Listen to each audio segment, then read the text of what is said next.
All right, thank you very much for opportunity. I must compliment the panelists as well. One of the very diverse panels I was able to be part of, especially in many European settings.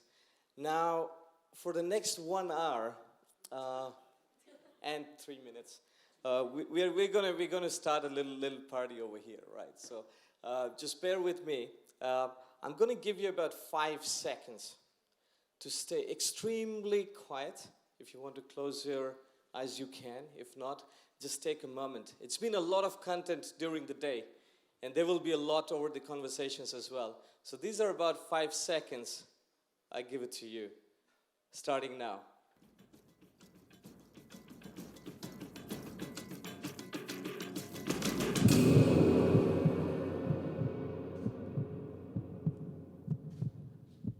Right, welcome back. Welcome to Leading from the Future. Because from this moment onwards, you, me, your cats, dogs, uncles, aunts, everyone is going to live in the future. So we better know what it is and what should we think about. What do we think about when we think about future? How far? How near? So many questions. And that's the fascinating part. And those 5 seconds were important for you. You know, it's never in the human history that the present has been so temporary. In the past, we had those moments of change, right? TV came, and 25 years later, a little bit of internet, and then Facebook, and cats and dogs on Facebook. It's getting crazy. Absolutely, absolutely fast. So, I'll share about 4 observations, practices with you. Let's start with the first one. First chapter out of 10. About future, it's very interesting. We need to start by asking very, very deep questions most often because we don't have the answers. We can build on some of the answers we have, but ask some very tough questions like this one here.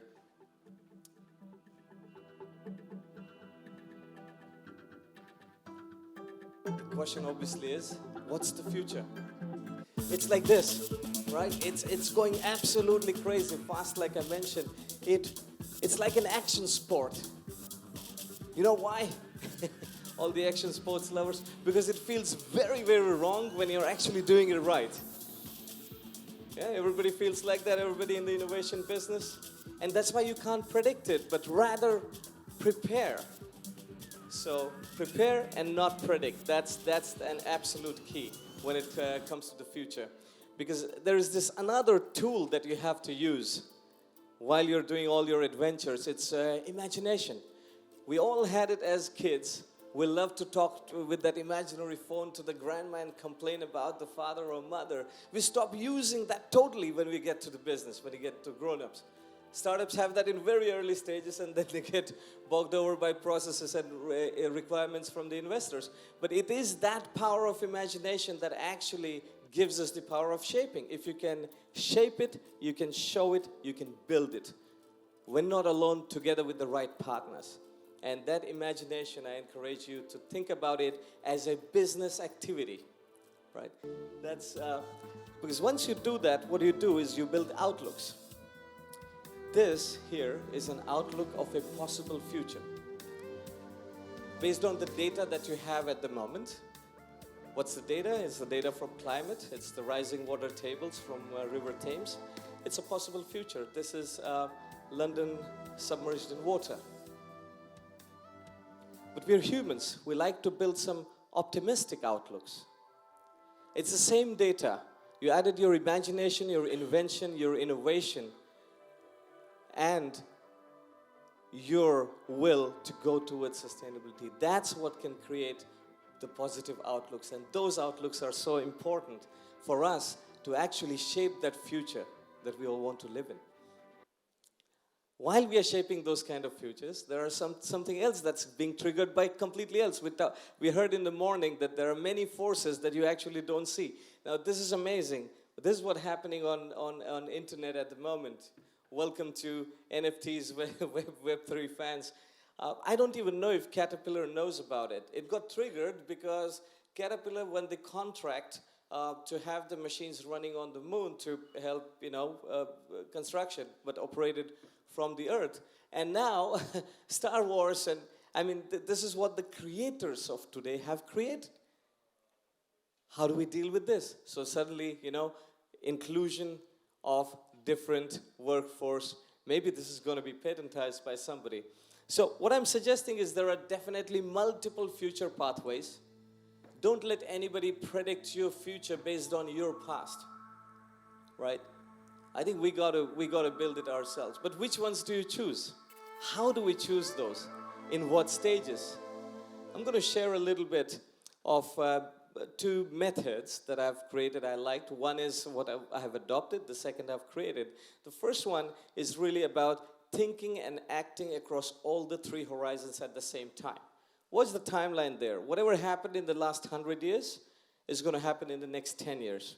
What do you want to show as France in the upcoming Olympics? The last one was 100 years ago, right? But future is faster than you think. Everybody is, unfortunately, many, not everybody, is busy in Horizon 1, which is continuous innovation. We need it. That's where you win. That's where you have the resources, your profits, etc. But unfortunately, many people think that's only play field. That's not. There's a second horizon of innovation. That's where you actually co-innovate based on trust. We talked about trust. We talked about communication.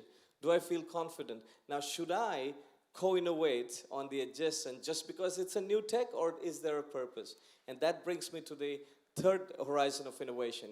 This is where you actually lead from your thought leadership. You don't have an active portfolio, but you know where you want to go. And what we do often, there are a lot of business practices that will help you forecast really well. But you cannot forecast from the third horizon. The trick is to backcast and let the forecasting and backcasting meet. That's where second horizon really makes sense. Now you know why you're evaluating Web3. Because you want to go somewhere. And then you build. The arrows are looking great right now, but in reality they're a little bit like that. But that's okay. That's our work to be done, right? Remember, there are three portfolios always with you. There's something that's ready to sell or ready to consume, something that's ready to co-innovate, and something that's ready to inspire. Take all the three of them to your customers, not only the first horizon. I think that's very important. Now, you say, Upen, okay, great, nice theory. We have seen this model with different consulting companies, and I showed you my adoption of that and what we do at Future Hub at SAP New Ventures. To make this practical into an organization, I got a model, it's called the slingshot model. Imagine like a planetary slingshot, right? So you have to establish your vision with your passion, your money and resources that you have right now.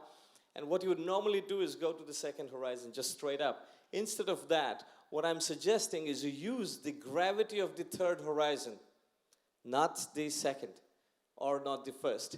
And that's how you will actually get the right elevation you want in the time when future is getting faster and faster. That's when you say, okay, let's imagine, let's show the people, make your vision tangible, experienceable a little bit. It needs to be beyond a white paper. What you can make the new customers, the kids who are just passing their IB exams right now, they are your new customers. How will they understand your vision? What's the best way for them, etc. And then make that imaginary real, and that's where you'll see, okay, this is a bit tangible, and now you can co-innovate on that and deliver step by step. I know it's late in the evening, and it's one of the most complex methods I managed to bring in exactly now. But I really believe in this. Let me show you one example of a company who did this. Okay, established the vision, made it tangible, and the narrative is like this. This is 1982-83. They said, we would like to put a book in put a computer in a book. We'd like to carry it around. It should be connected with a magical radio link of some sort with other books. 1982. Computer was of that size, and in order to get close to it, you needed at least 5 years of a degree and some additional mentorship and so on. All right, let's see how they did. This is just paper, cardboard, whatever they got. They said, okay, maybe perhaps let's make it like a book. Then they said, oh, wait a second, with whatever we have available in the market, this is something we can put together, it can have some features. Wow, okay. and then the move forward. You obviously know what company I'm talking about. The vision was established that long ago. Now here's a challenge. Why I said don't land right when you're in the second. Otherwise we all would not have been dealing with this, but the predecessor of that with version 27. That's when you offboard something quickly, and then you have just very, very incremental innovation. And then you go on and so forth, all right? And that's when you create products that you're not able to live without right now. So this is Slingshot use case that I kind of, I thought I'll show you. All right, next comes also, how do you manage the shift, especially in the corporates, the organization? If you want to work with differently managed organizations, it's very important. Purpose is not just a statement on your, new statement on your balance sheet, right? We need to manage the entire transformation. We need to have more purposeful, empowered small teams, but the networks of small teams which are allowed experimentation. That goes your new KPI, allowing experimentation, providing that transparency so that you can partner at the right time without losing time to market. Now, when we move to this, okay, I gave you like a couple of methods, how we manage. So what's next? Let me show you how we are evolving as a society. And very early in the morning, the second keynote, there was a reference to it, getting human in the center. Everything is really completely different to the last industrial revolution, right? Everything now is about people. And I know some of you are thinking which one of those are real and others are synthetic. You can tell me later about your findings. So when we move towards the new era, which is the Society 5.0, it was announced by the Japanese premier, actually at Hanover Fair, I think, in 2019. This is beautiful. This suddenly gives you a different way of approaching things, because it's about you and me suddenly. We are in the center. Oh my God. I have been spending hours learning a system created by somebody for everybody. What about me? And I believe that's an opportunity. Now that me is changing too. We need about 101 days of learning per year to reskill employees. Just in the previous, we also heard about reskilling in one of these presentations. What are those new skills that we want to onboard? What is that outlook? How do we teach some of those you can't even teach in a university? How do you allow as corporates or your continuous growing startups, how do you onboard the mixture of the right skills at the right time? We ourselves, again, go through another change, right? We've been used to this three-stage life. It's very good. Let's learn. Let's learn more while we are working. So we get ready and then we work. Nobody really takes things off your plate, right? You just get added. And then at some point of time, you retire. Now that's not happening anymore. Welcome to the new multi-stage life. We will not retire. Your new value at retirement is being created, is a great value for somebody else who's just starting up. Today, that inclusion doesn't exist. Web 3.0 and other mechanisms will help us include that expertise that's just going to go out of work.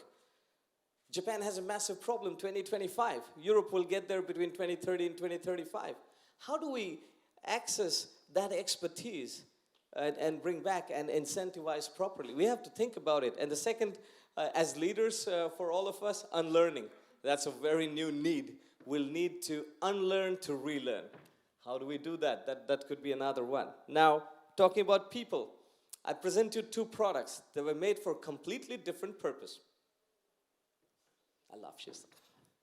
That was not the use case that the product team actually ever has thought about, right? Look at the second. This guy here, he's actually paying. This is amazing. You see that tail wagging? That's your customer satisfaction, CSAT. There we go. It is not anymore about a persona, not anymore about a role. We have to think about individualizing the products, individualizing those experiences. We're used to individual experiences. Your Siri can listen only to your voice and not your family member's voice. It's going to be an interesting world, because what we are suggesting, and this is the long-term vision with the NVT Future Hub, it's about humans and machines in an empathic symbiosis. Now we can think about that symbiosis very, very differently across the worlds, because you and I, we're all going to live in three worlds. One is our physical world that no one takes away from us. One is by default virtual only world that we have embraced really well during COVID and so on. And by default, a hybrid world. Now wait a second, which process do you want to access where? In what form? So every process in your company suddenly becomes 3x relevant. Let's relook at it, let's reinvent there. So let me present to very quickly how we look at it from SAP, from the new ventures and technology perspective, to decode that part and do our bit there. So I'm going to talk about 4 pillars. The first one is about augmenting me as an individual. You saw the example, keeping me in the center. The second is augmenting the enterprise level decisions, right? Can I tell Emma, look, there has been an acquisition and there is a change of policy, and that information gets served to you, tailor-made for you, will be very different information that you need for your comms, but it's the same change that got triggered. Why do you have to read the whole legislative change when you need paragraph 7? Can it be served to you? Next is about self-running operations within the company boundaries. This, ladies and gentlemen, is the real move from automation to autonomousness. Let's look at AI differently now. And the fourth one is about self-organizing networks. We're all talking about the ecosystems and disruption and diversifying our ecosystems. How about autonomous networks that will help us to drive that better? And all of that, of course, with ever-increasing cognitive capabilities and a composable process layer and hybrid UX and so on. Essentially, we can then really give an organization an ambidextrous capability, right? Which is explore and use at the same time. That's ambidextrous. This is one prototype. It's a prototype of vision from our labs I just got. The first version was an animated version. Here's a dialogue between Gaia and Taylor. Taylor, the lady here, the name is created, right? Because the information is tailor-made for her, right? And Gaia is her super intelligence who makes that job for her. So that's why it's G&T for later. And right now, Gaia and Taylor. But this is how we then evolve from the narratives we talked about. What should be the narrative? How do we explain that? How do we make it experienceable? The first one, the animated version, which everybody can see. And now move it into increasing that fidelity to something that you see, which is an immersive experience into our labs. Many of those you have to do, because in the end, it's that augmentation and that autonomousness that's going to drive something that you want. You want to feel, our capabilities are really in writing poem, but we have been busy adjusting margins and doing Excel sheets, and oh my God, yeah, I think that's what we all really want, because this is where I have just achieved a business result or a nice course and a certificate and next level of Spanish, I don't know. How do we do that? That's the long-term vision. We have 3 priorities. Let's look at future of business collaboration, future of business decisions, and future of business processes. And that's the opportunity. This is what we're working on right now for the long-term platform innovation priorities from SAP perspective. And all of that gets into SAP strategy and execution, right, via the business technology platform, which is our flagship platform. So that's what we're doing right now. And then with the startup engagement, which is the topic today, I just want to mention quickly that, yes, we do agree, future is really about completion and not competition. There are massive, beautiful partnerships that are happening. There's this great designer in West Bengal, India, Sabyasachi, who was available only to, not even 1% of the population, very luxury designer. Suddenly teams up with H&M after H&M started changing their policies of sourcing and so on. Say, hey, let's bring that ethnic composing together to everybody everywhere. And there are more, right? This is one of my favorites. Everybody was putting Under Armour into a drawer, which says, okay, they're eating a little bit of revenue from Puma and Adidas and so on. They started connecting T-shirts. Oh shit, wait a second. Do they want my data only? Maybe T-shirts are free. So we had a bracket, Under Armour. These are the ones who are helping Richard Branson complete his dream, Virgin Galactic. When you go to space, this is your first ever commercial spacesuit that you're going to use. It's going to be from Under Armour. What new partnerships you imagine you can form? Maybe some of them here. What will be that surprise element that you bring to the market? I'm very, very curious about the conversations later. And that's why we're very serious about the SAP.io and various startup mechanisms that I was mentioning earlier. Because we know that our customers need to be successful. We ourselves might have a line of business space solution, but the guys actually going there will need help from those startups. How we can help them build those point-to-point solutions or something very specific. It's been good ride so far. 11 foundries worldwide, making sure that we always keep this one question in our mind, which is what I'm going to leave you with. Why are you relevant 10 years from now? And to whom? That is something we all should process, because in the end, everybody likes stability. That's what Europe has been, right? We've been very, like really image of stability. So what is opposite of stability? Anybody? What's opposite of stability?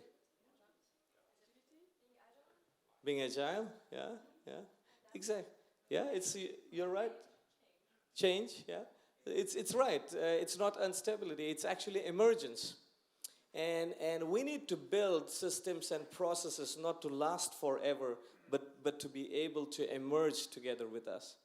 That, I think, is the job at our hand. My title says I'm a fusionist, but I believe everybody in the room is a fusionist, because if together we can conduct, we can orchestrate, we can really take things off in the right way, in the right trajectory. Remember the 3 horizons and the slingshot approach. I'm going to read a poem for you, which, Andrea, you did not expect. That's the last thing you expected me to do. You're a ghost, driving a meat-coated skeleton made from stardust, riding a rock, hurtling through the space. Fear nothing. That's my message to all the champions here. Fear nothing. Thank you.